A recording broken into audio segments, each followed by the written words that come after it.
C'est tous les jours de manche. Et bonjour à tous. Salut Arnaud de Manche. Et comme vous êtes beaux, et comme vous êtes bien habillés avec des habits tout propres, eh ben c'est très mal de faire ça. Vous avez vu dans Le Parisien, il y a l'ADEME, c'est l'agence pour la transition écologique, qui a publié un tableau pour savoir après combien d'utilisations on doit laver nos vêtements. Oui. On est vraiment infantilisé jusqu'au bout. Hein. Prendre un pays par la main, eh ben c'est nous. Donc elle recommande de moins laver les vêtements pour économiser de l'eau. Je suis passé en régie, visiblement, les consignes sont respectées. Oh. Bravo. Je suis venu en métro. Il y a de plus en plus d'écologistes dans le pays, ça je peux vous le confirmer. Manu, je vous ai croisé aussi à la machine à café ce matin, tout pimpant, ce qui m'amène à vous parler d'un autre scandale. Des ouvriers chargés de travaux à l'Assemblée nationale se sont vus interdire l'accès aux machines à café du premier étage. Vous avez vu ce truc-là ? Mais non. Ouais, c'est paru dans la presse. Des députés se seraient plaints de croiser trop d'ouvriers. Parce que c'est déjà assez pénible de devoir passer le week-end dans des circonscriptions affreuses. Tu sais, ma chérie, tu sais, Apolline, avec Jean Hubert, on essaye quand même d'y aller, même si Dieu merci, on n'y habite pas.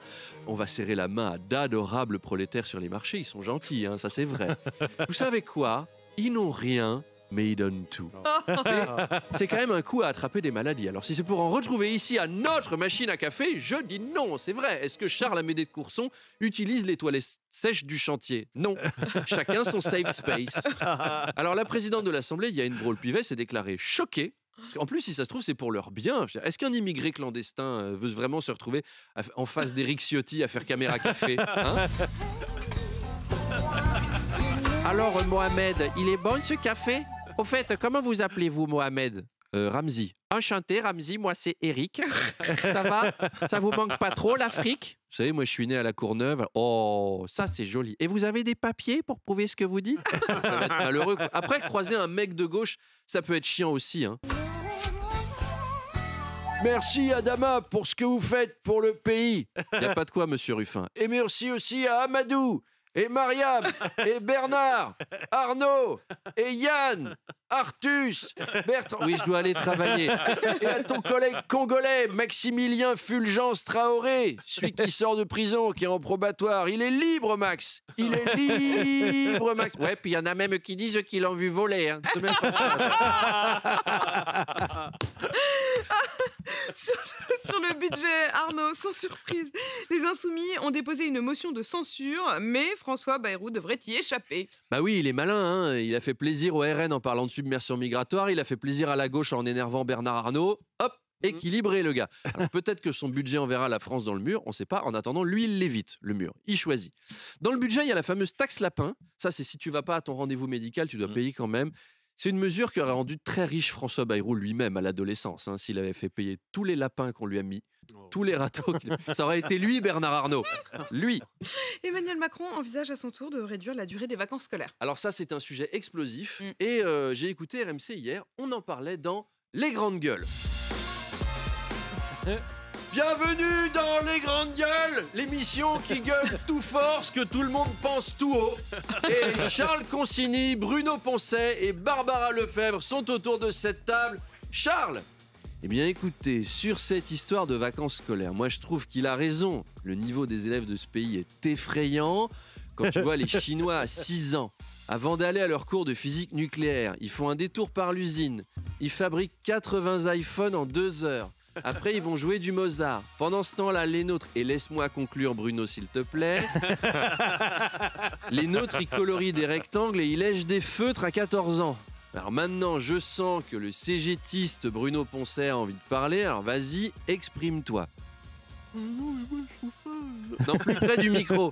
Non, mais moi, ce que je trouve surtout, c'est que les mômes, ils travaillent trop, quoi. Moi, si tu veux, je bosse à la SNCF. Et je me dis, s'ils ont que 2 mois de vacances, comment tu veux qu'ils soient préparés au monde du travail où nous on en a 6, hein, si on se démerde bien, évidemment.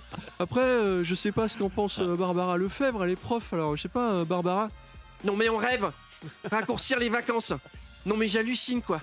Emmanuel Macron, tu sens qu'il voulait revoir sa prof plus vite quand il était petit, hein. Moi je suis désolé, je bosse déjà comme une dingue dans mon collège. Vous savez combien d'heures de cours j'ai par semaine ?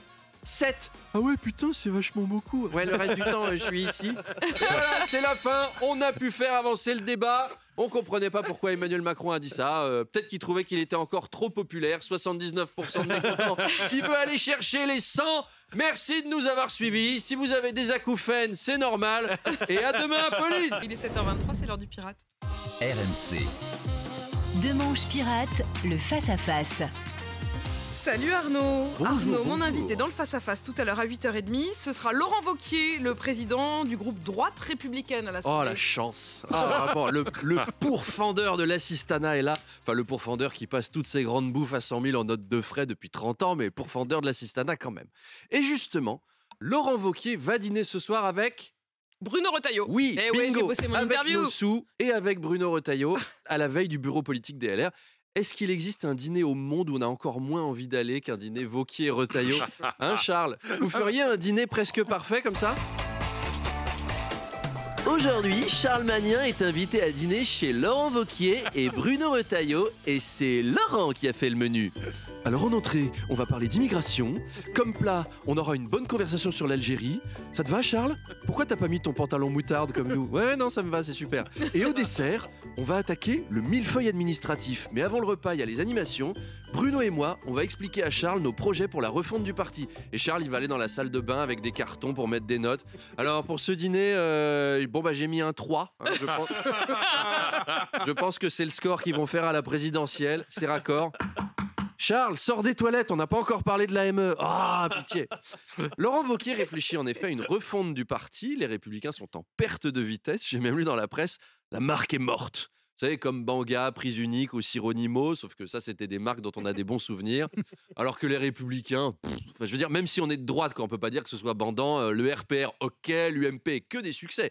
Mais le tube de LR, c'est Ciotti qui s'enferme dans son bureau, c'est naze.